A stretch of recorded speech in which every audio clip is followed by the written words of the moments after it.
आप देख रहे हैं SY लाइव न्यूज। थाने क्राइम ब्रांच के मादक द्रव्य निरोधक दस्ते ने हाइब्रिड गांजा तस्करी करने वाले एक युवक का भंडाफोड़ किया है। युवक का नाम सुमित कुमावत 21 है और वह मूल रूप से राजस्थान के जैसलमेर का रहने वाला है। पुलिस ने उसके पास से 2,37,40,000 रुपए कीमत का 2 किलो 374 ग्राम चरस यानी हाइब्रिड गांजा जब्त किया है। थाने से यूसुफपुरी की रिपोर्ट। गुन्हे शाखेच्या अंमली पदार्थ विरोधी पथकाला माहिती मिळाली होती की मुंब्रा येथे एक इसम हायब्रिड गांजा आणि एमडीएमएचे टॅब्लेट विक्री करता येणार आहेत। त्या अनुषंगाने एसीपी घोरपडे यांच्या पर्यवेक्षणाखाली अंमली पदार्थ विरोधी पथकाचे पोलीस निरीक्षक राहुल मस्के, एपीआय निलेश मोरे, पीएसआय तुंबलवाड आणि त्यांच्या टीमनं सापळा कारवाई आयोजित केली, ज्यामध्ये आरोपी सुमित कुमावत राहणार बोरफळे, मूळ राहणार जैसलमेर राजस्थान याला ताब्यात घेण्यात आले।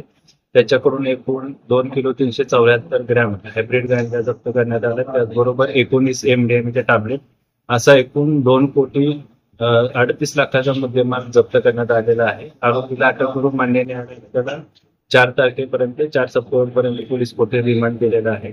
या आरोपीनं सदरचा हायब्रिड गांजा आणि एमडीएम टॅब्लेट हा कुठून आणले आहे याबद्दल अंमली पदार्थ विरोधी पथक तपास करत आहे। त्याचबरोबर या सिंडिकेटमध्ये किंवा एकूणच हायब्रिड गांजाच्या विक्रीमध्ये कोण कोण सामील आहेत त्या अनुषंगाने देखील गुन्हे शाखेचं पथक तपास करत आहे।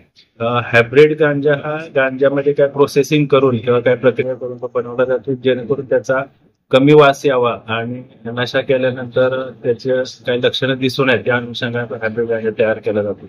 तो परदेशातून आणलाय का? हा त्याचा तपास सुरू आहे। आता त्याने कुठून आणला, काय आणलं, कसं आणलं। आरोपीचं बॅकग्राऊंड काय? आरोपी सुमित कुमावत हा मूळ राहणार जैसलमेर राजस्थानचा आहे। सध्या तो बोरवली येथे राहतो।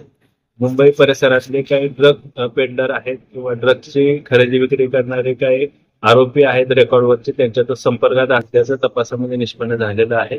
त्या अनुषंगाने अजून आरोपी अटक करण्याची किंवा तपास करण्याची प्रक्रिया सुरू आहे।